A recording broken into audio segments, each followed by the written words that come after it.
Hello everyone, स्वागत है आपका एक बार फिर से एमडीएम के यूट्यूब चैनल पर। आज हम करने जा रहे हैं बीए फर्स्ट ईयर का टॉपिक जिसका नाम है पवन। पवन टॉपिक की शुरुआत हमने पहले वाले वीडियो में कर ली थी। ठीक है, पवन क्या होती है, पवन को प्रभावित करने वाले कारक क्या होते हैं, पवनों का नामकरण कैसे हुआ है और पवनों के प्रकार कितने हैं। ठीक है, तो ये सारी चर्चा हमने कर ली थी। तो प्रकारों पर हम चलते हैं भी। हमने पवनों के प्रकार में क्या क्या पढ़ा था, तो पवनों के प्रकार ये चल रहा था। ठीक है, अब देखते हैं, मैंने आपको बताया था कि पवनें जो होती है तीन प्रकार की होती है। एक तो होती है स्थायी पवन, ठीक है, एक होती है सामयिक पवन और एक होती है स्थानीय पवन। स्थानीय पवन। अब देखो, मोटे तौर पर अगर हम बात करें तो पवनें तीन प्रकार की होती है। एक तो होती है स्थायी पवन, एक होती है सामयिक पवन और एक क्या होती है स्थानीय पवन।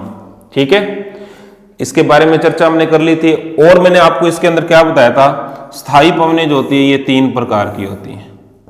ठीक है, कौन कौन सी अगर हम बात करें, पहली तो होती है व्यापारिक। ठीक है, व्यापारिक पवन। दूसरी होती है पछुआ पवन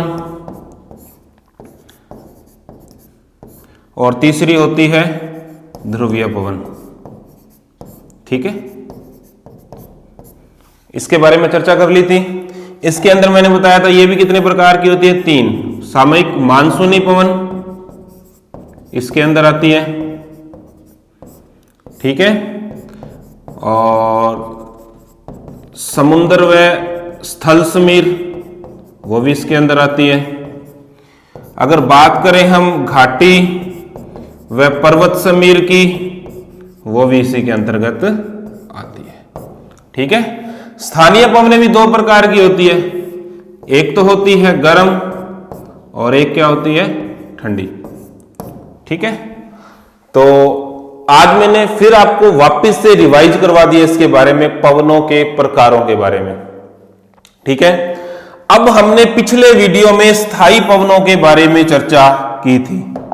ठीक है, स्थायी पवन को हमने पढ़ा था। स्थायी पवन के अंदर हमने व्यापारिक पवन को पढ़ लिया था, ठीक है, और पछुआ पवन के बारे में पढ़ लिया था। ये दोनों हमारी पिछले वीडियो के अंदर हो गई हैं पवनें। ठीक है, अगर आपने वो वीडियो नहीं देखा है तो सबसे पहले मेरा आपसे निवेदन है कि आप पहले वाले वीडियो को देखिए जो पवनों से संबंधित है। ठीक है, उसके बाद ही ये आपको टॉपिक विस्तार से समझ में आएगा। आज हम बात करने जा रहे हैं किसके बारे में, ध्रुवीय पवन के बारे में। ठीक है, तो नेक्स्ट हम चलते हैं किस पे, ध्रुवीय पवन।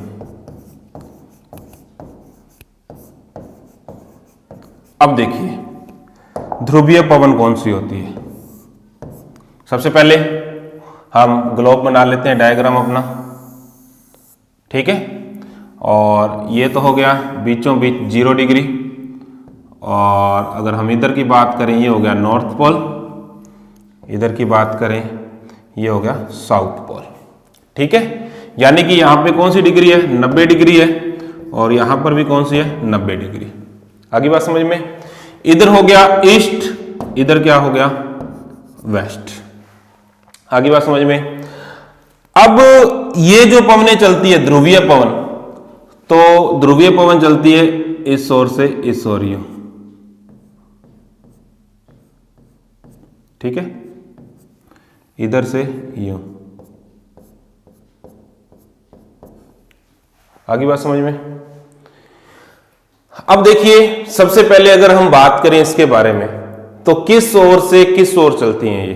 ठीक है, मैंने आपको बताया था वायुदाब की पेटियों के बारे में, बताया था ना। अब देखिए नॉर्मल से मैं आपको बता देता हूं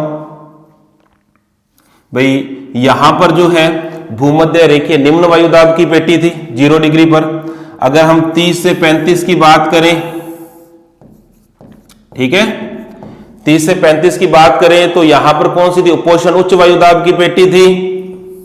अगर हम ये बात करें 60 से 65 के बीच में, तो यहां पर कौन सी? उपध्रुवीय निम्न वायुदाब की पेटी थी। और ऊपर ध्रुवों पर अगर हम बात करें तो ध्रुवीय उच्च वायुदाब की पेटी थी। ठीक है। आज हम करने जा रहे हैं केवल ध्रुवीय पवन के बारे में। किसके बारे में? ध्रुवीय पवन के बारे में। तो इसलिए मैं इनको इरेज कर देता हूं, ठीक है, ताकि आपको विस्तार से समझ में आ जाइए। एक मिनट साफ कर ही देता हूं इसको, ठीक है।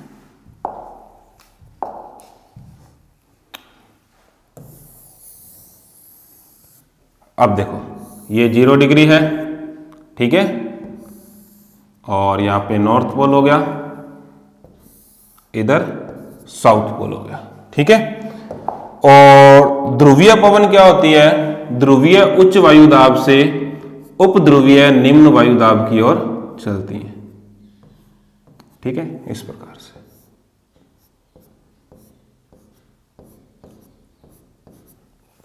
आगे बात समझ में? इधर हो गया ईस्ट, इधर क्या हो गया? वेस्ट। तो सबसे पहले अगर हम बात करें कहां चलती है ये, ठीक है, पवनें हमेशा उच्च वायुदाब से निम्न वायुदाब की ओर चलती है। तो ये चलती है ध्रुवीय उच्च वायुदाब से, ठीक है, उपध्रुवीय निम्न वायुदाब की ओर, निम्न वायुदाब की ओर चलती है, ठीक है। सबसे पहली बात तो आपने ये याद रखनी है, ठीक है। अब देखो यहां पर है 90 डिग्री और यहां पर भी क्या है? 90 डिग्री। तो यानी कि यहां पर जो पेटी है इसका नाम क्या है? ध्रुवीय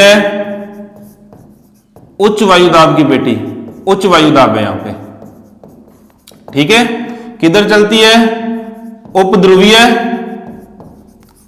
निम्न वायुदाब की ओर। कहां चलती है? उपध्रुवीय निम्न वायुदाब की ओर चलती हैं ये। आगे बात समझ में? ऐसी कंडीशन उत्तर में भी है, ऐसी ही कंडीशन क्या है? साउथ में है, ठीक है।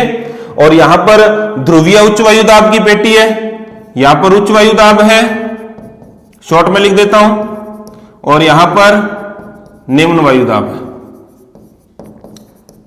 ठीक है। तो उच्च वायुदाब से निम्न वायुदाब की ओर। अब देखो अगर हम बात करें इसकी उत्तर में इसकी दिशा, ठीक है, तो इनकी दिशा जो नॉर्थ में होती है उत्तर पूर्व से कहां चलती है ये? ठीक है, दक्षिण पश्चिम की ओर। कहां चलती है ये? दक्षिण पश्चिम की ओर चलती है। पहली बात समझ में आई? क्या बताया मैंने आपको? भाई इसकी दिशा जो होती है उत्तर पूर्व से कहां होती है? दक्षिण पश्चिम की ओर होती है, उत्तर में। देखो यानी कि तीर यूं टेढ़ा है ना, यूं देखो इस प्रकार से यूं टेढ़ा है, इसका मतलब उत्तर और पूर्व। उत्तर पूर्व से किधर जा रहा है? पश्चिम और दक्षिण, या इसको पश्चिम दक्षिण बोल दो या दक्षिण पश्चिम बोल दो, एक ही बात होती है, ठीक है। ये जो दिशा थी इसकी नॉर्थ में थी। अब देखो साउथ की अगर हम बात करें तो साउथ में देखो कहां से आ रही है ये? किधर से आ रही है? देखो दक्षिण पूर्व से आ रही है, यूं जा रहा है ना, तो दक्षिण पूर्व। तो यानी कि दक्षिण पूर्व टू कहां चलती है ये? देखो पश्चिम उत्तर, यानी कि उत्तर पश्चिम की ओर चलती है। कहां चलती है ये? उत्तर पश्चिम की ओर।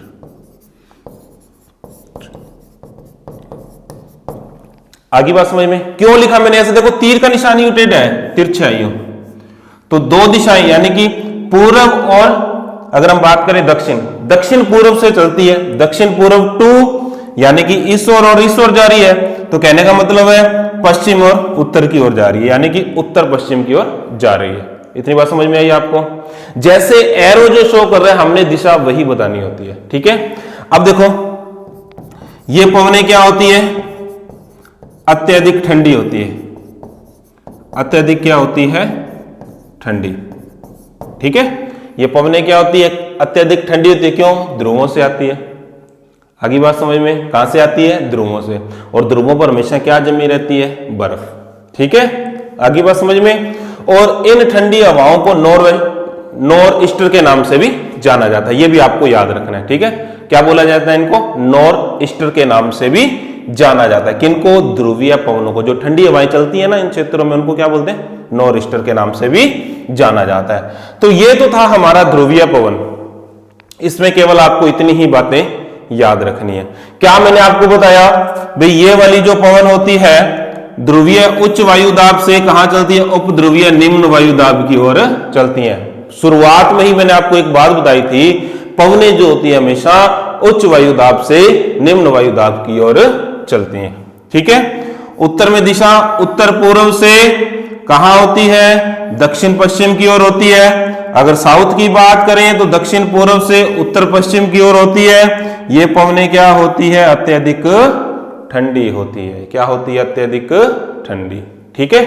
आगे बात समझ में। और मैंने आपको बताया इन पवनों किस नाम से जानते हैं? नॉर्थ ईस्टर के नाम से भी जाना जाता है। तो आज हमने जो है ये स्थायी पवनें जो थी, 3 प्रकार की होती है स्थायी पवनें। कौन कौन सी? व्यापारिक पवनें और पछुआ पवनें तो हमने पिछले वीडियो में देखा था। इस वीडियो के अंदर हमने क्या देखा है? ध्रुवीय पवन को देखा है। अब हम करने जा रहे हैं कौन सी पवन? सामयिक पवन के बारे में चर्चा करने जा रहे हैं, ठीक है। अब देखो दूसरे प्रकार की जो पवन है उसका नाम क्या है? सामयिक पवन, ठीक है। अब देखो सामयिक का मतलब क्या होता है, ठीक है। इसमें देखिए समय शब्द जो है छिपा हुआ है, ठीक है। तो इसकी परिभाषा क्या होती है? ऐसी पवनें जो समय के अनुसार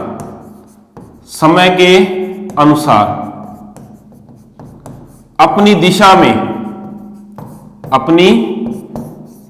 में क्या कर लेती है? परिवर्तन। अपनी दिशा में क्या कर लेती है? परिवर्तन। तो वो कौन सी पवनें कहलाती है? सामयिक। कौन सी पवनें कहलाती है? सामयिक। समय के अकॉर्डिंग जिनकी दिशा में परिवर्तन आता है वो कौन सी पवनें कहलाती है? सामयिक पवनें कहलाती है। इतनी सी बात आपको क्या करनी है? याद रखनी है, ठीक है। अगर हम इसके प्रकारों की बात करें तो सिंपल सी बात है, ये पवनें जो है 3 प्रकार की होती है। एक तो होती है मानसूनी पवनें, ठीक है। एक होती है स्थल व समुद्र समीर, ठीक है। और एक होती है पर्वत व घाटी समीर। अब मैं एक चीज को बार बार रिपीट क्यों करता हूं? ये बातें मैंने आपको पिछले वीडियो में बताई, आज भी मैं आपको दूसरी बार बताने जा रहा हूं। क्यों? क्योंकि आपको क्या हो जाए? ये याद हो जाए। तो ये पवनें 3 प्रकार की होती है। सामयिक पवनों के प्रकारों की बात कर रहे थे, 3 प्रकार की होती है। मानसूनी, स्थल व समुद्र समीर, पर्वत और घाटी समीर, ठीक है। इतनी बात समझ में आई आपको? अब मैं आपको करवाने जा रहा हूं समुद्र व स्थल समीर। अब पूछिए मानसूनी पवन में आपको पहले क्यों नहीं करा रहा, ठीक है। मानसून क्या होता है, ठीक है। मानसूनी हवाएं भारत की ओर क्यों रुख करती है, कौन कौन सी संकल्पनाएं, इसका मैं अलग से एक वीडियो बनाऊंगा इस मानसून के ऊपर, ठीक है। तो जो वीडियो जस्ट इस वीडियो के बाद आने वाला है, ठीक है। ये इसलिए बना रहा हूं ताकि मानसून वाला टॉपिक जो आपका सारा क्लियर हो जाए। मानसून की परिभाषा, भारत के अंदर मानसून क्यों आता है, मानसून से संबंधित कौन कौन सी संकल्पनाएं हैं, सारी की सारी जो संकल्पनाएं मैं आपको इस मानसून वाले टॉपिक के अंदर बताने वाला हूं, ठीक है। आगे बात समझ में। इसलिए मानसूनी पवनें जो है इस वीडियो के बाद जो वीडियो आएगा उसके अंदर मैं आपको पढ़ाऊंगा। आज हम करने जा रहे हैं समुद्र व स्थल समीर। चाहे स्थल व समुद्र समीर बोलिए, या समुद्र या स्थल समीर, या स्थल या समुद्र, चाहे ये नाम पहले लगा लीजिए चाहे ये बाद में लगा लीजिए, इससे कोई फर्क नहीं पड़ता, ठीक है। चलिए आज हम करते हैं 1 नंबर पर, ठीक है। समुद्र व स्थल समीर, ठीक है। इसको हम क्या करेंगे? विस्तार से करने जा रहे हैं। अब देखिए स्थल व समुद्र समीर। अब इसके अंदर देखिए क्या कंडीशन पाई जाती है। सबसे पहले हम डायग्राम को देखते हैं, ठीक है।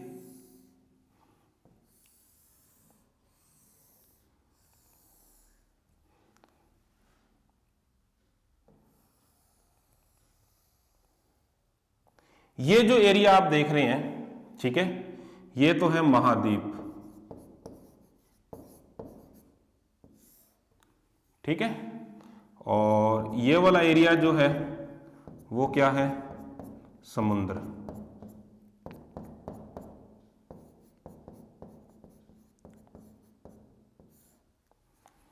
ठीक है, आगे बात समझ में। अब हम करते हैं समुद्र समीर के बारे में, ठीक है। अब देखिए क्या होता है। एक बात आपको याद रखनी है कि पवनें हमेशा उच्च वायुदाब से निम्न वायुदाब की ओर चलती हैं, यह बात आपको याद है, ठीक है। अब देखिए महाद्वीपों की सबसे बड़ी विशेषता क्या होती है, ये जल्दी से ही गर्म हो जाते हैं और जल्दी से ही क्या हो जाते हैं, ठंडे। ये महाद्वीप की यानी कि स्थल भाग की विशेषता होती है, ठीक है। महाद्वीप या स्थल भाग, ठीक है। समुद्र या जल भाग, और जल भाग की सबसे बड़ी विशेषता यह होती है कि ये देरी से ही गर्म होता है और देरी से ही क्या होता है, ठंडा होता है। ये जल्दी से गर्म जल्दी से ठंडा महाद्वीप, ठीक है। और ये देरी से ही गर्म और देरी से ही क्या होता है, ठंडा। अब देखिए क्या होता है दिन के समय। दिन के समय क्या होता है, सूर्य की किरणें पड़ती है सीधी किस पर, इन दोनों पर पड़ती है, ठीक है। लेकिन महाद्वीप की क्या विशेषता होती है, स्थल बाकी है, जल्दी से क्या हो जाता है, गर्म। जल्दी से क्या हो जाता है, गर्म। गर्म हो जाएगा तो इसका तापमान जो होगा वो क्या हो जाएगा, उच्च। तापमान क्या हो जाएगा, उच्च। और इसका वायुदाब क्या हो जाएगा, निम्न। वायुदाब क्या हो जाएगा इसका, निम्न। क्यों? क्योंकि मैंने आपको बताया था कि अगर तापमान उच्च होगा तो वायुदाब क्या हो जाएगा, निम्न। अब हम बात कर रहे हैं दिन के समय की, ठीक है। कब की बात कर रहे हैं, दिन के समय की। तो दिन के समय में देखिए क्या कंडीशन होती है कि महाद्वीप वाला जो भाग होता है, सूर्य की सीधी किरणें जब पड़ती है जल्दी से क्या हो जाता है, गर्म हो जाता है, यानी कि इसका तापमान बढ़ गया। तो सिंपल सी बात है, इसका वायुदाब क्या हो जाएगा, निम्न हो जाएगा, ठीक है। अब देखिए समुद्र वाले भाग की अगर हम बात करें तो बिल्कुल उल्टी कंडीशन होती है। यहां पर जल जो है देरी से गर्म होता है तो इसका तापमान क्या होगा, कम। तापमान कम होगा तो वायुदाब क्या हो जाएगा इसका, वायुदाब क्या हो जाएगा इसका, उच्च हो जाएगा। उच्च हो जाएगा ना। तो पवनें हमेशा उच्च वायुदाब से कहां चलती है, निम्न वायुदाब की ओर। तो उच्च वायुदाब समुद्र पर है तो हवाओं का रुख इस प्रकार से होगा, कहां जाएंगी ये, समुद्र से स्थल की ओर, ठीक है। आगे बात समझ में। तो हवाओं का रुख क्या हो जाएगा, इस प्रकार से हो जाएगा, ठीक है। तो यहां मैंने लिख दिया हवा, एरो आप देख ही रहे हैं, ठीक है। अब देखिए सिंपल सी बात है, मैंने आपको क्या बात बताई, समुद्र व स्थल समीर की हम बात कर रहे हैं दिन के समय। अब देखिए यहां मैं लिख देता हूं, समुद्र समीर करने जा रहे हैं सबसे पहले हम, ठीक है। समुद्र समीर, ठीक है। कब चलती है ये, दिन में। कब चलती है ये, दिन में, ठीक है। सूर्य की किरणें सीधी पड़ती है, महाद्वीपीय भाग जल्दी से क्या हो जाता है, गर्म हो जाता है। गर्म होने की वजह से इसका तापमान उच्च हो जाता है और वायुदाब क्या हो गया, निम्न। जलीय भाग देरी से ही क्या होता है, ठंडा होता है, और देरी से ही क्या होता है, गर्म होता है, ठीक है। तो कहने का मतलब यह है कि अब ये देरी से क्या होगा, जब गर्म होगा तो यहां का तापमान क्या होगा, कम होगा। तो वायुदाब यहां का क्या हो जाएगा, उच्च हो जाएगा। तो हवाएं समुद्र से कहां चलती है, स्थल की ओर, जिनको हम क्या बोलते हैं, समुद्र। समुद्र से जा रही है ना स्थल की ओर, देखो एरो क्या बता रहा है, इस ओर जा रही है ये हवाएं। तो इसका मतलब ये हो गया, हवाएं जो हैं समुद्र से कहां जा रही है, स्थल की ओर, जिसे हम क्या बोलते हैं, समुद्र समीर के नाम से जानते हैं। आगे बात समझ में, इतनी बात समझ में आई, ठीक है। अब आपको यह पता चल गया अभी समुद्र समीर कैसे चलती है। अब देखिए समुद्र समीर जो है दिन में, ठीक है, 8 और 9 बजे के अगर हम बात करें, सॉरी 10 से 11 बजे जो है ये पवनें जो है आरंभ होती है। 10 से 11 बजे क्या होती है, ये आरंभ होती है, ठीक है। अब अगर आपसे पूछ लिया जाए समुद्र समीर कब आरंभ होती है, 10 से 11 बजे, ठीक है। अब ये 1 से 2 बजे के बीच में ये क्या होती है, पूर्णतः प्रभावी होती है। पूर्ण क्या होती है, ये प्रभावी, ठीक है। और रात के 8 बजे क्या हो जाती है, ये समाप्त हो जाती है। क्या हो जाती है, समाप्त, ठीक है। अब देखो नेक्स्ट बात आपको क्या याद रखी, जब ये हवाएं आरंभ होती है 15 से 20 मिनट के अंदर, ठीक है, 5 से 7 डिग्री जो सेल्सियस तापमान जो होता है वो क्या हो जाता है, गिर जाता है, टेम्परेचर गिर जाता है। आगे बात समझ में, क्या मैंने आपको बात बताई, ये पवने जो है 10 से 11 बजे क्या होती है, आरंभ होती है। 1 से 2 बजे पूर्णतः क्या होती है, प्रभावी होती है। और रात के 8 बजे क्या हो जाती है, ये समाप्त हो जाती है। और जब ये चलती है 15 से 20 मिनट के अंदर ही 5 से 7 डिग्री जो तापमान है वो क्या हो जाता है, गिर जाता है। इतनी बात समझ में आई, ठीक है। अब देखो, अब ये तटवर्ती इलाकों की अगर हम बात करें, देखो ये किनारे वाला भाग है, ठीक है। तो ये हवाएं जब समुद्र से इस ओर जाती है, सिंपल सी बात है, यहां की जलवायु कैसी बनी रहती है, सम बनी रहती है, ठीक है। और जैसे ये हवाएं स्थल भाग कर पहुंचती है तो क्या करती हैं, वर्षा करती हैं। क्या करती हैं, वर्षा। क्यों, किस भाग से आ रही है, ये समुद्र की ओर से आ रही है। आगे बात समझ में, ये सारा प्रोसेस जो चलता है वो दिन के समय चलता है। कब चलता है, दिन के समय। आगे बात समझ में, तो समुद्र समीर कब चलती है, दिन के समय। पहले तो आपने ये वाली डिटेल बतानी है कैसे चलती है, उसके बाद आपने ये बातें भी बता देनी है, ठीक है। कब आरंभ होती है, कब प्रभावी होती है, कब समाप्त होती है, कितने डिग्री तक तापमान कम हो जाता है, ठीक है। इससे क्या होता है, तटवर्ती इलाकों की जलवायु कैसी बनी रहती है, सम आर्द्रता वाली बनी रहती है। क्यों, क्योंकि जैसे ये हवाएं जो स्थल भाग पर जाती है तो क्या कर देती है, वर्षा कर देती है। आगे बात समझ में, ये तो था क्या, समुद्र समीर, ठीक है।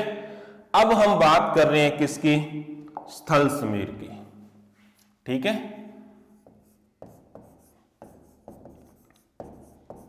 स्थल समीर ये कब चलती है, रात्रि में। ये क्या चलती है, रात्रि में, ठीक है। अब देखो इसी मैप में मैं आपको समझा देता हूं, ठीक है। अब देखो क्या होता है, रात को ये क्रम उलट जाता है। ये वाली कंडीशन जो है यहां पर आ जाती है, ये वाली कंडीशन कहां चली जाती है, यहां पर, ठीक है। जल्दी से अपने इसको देख लेते हैं, नया ही चित्र बना देता हूं ताकि आपको जल्दी से समझ में आ जाए, ठीक है। ये तो हो गया महाद्वीप, और ये क्या हो गया, समुद्र। रात के समय जो है स्थिति उलट जाती है, पार्थिव विकिरण होता है, जल्दी से क्या हो जाता है, ठंडा, तापमान क्या हो गया, कम, ठीक है। और वायु दाब क्या हो जाएगा यहां का, उच्च। अब यहां पर उल्टी कंडीशन हो जाती है, रात को तापमान क्या हो जाता है, उच्च, और वायु दाब क्या हो जाता है, निम्न। तो हवाएं उच्च वायु दाब से कहां चलती है, निम्न वायु दाब की ओर, तो हवाओं का रुख ही हो जाता है स्थल की, सॉरी जल की ओर, ठीक है। फिर घूम के वापस इस प्रकार से, ये क्या है, हवा। तो हवाएं जो है स्थल भाग से, यानी कि स्थल भाग से कहां चलती है, जल भाग की ओर। आगे बात समझ में, एरो का तीर जो ऐसी बात को शो कर रहा है, ठीक है। तो इस प्रकार से ये हवाएं जो है इस तरह चल पड़ती है, या इसको हम यूं भी शो कर सकते हैं, एरो जो है सही लगा देता हूं ताकि आपको समझ में आ जाए, ठीक है। तो हवाएं जो है रात्रि को स्थल से जल की ओर चलती है, यानी कि स्थल से जल की ओर इस तरफ, ठीक है।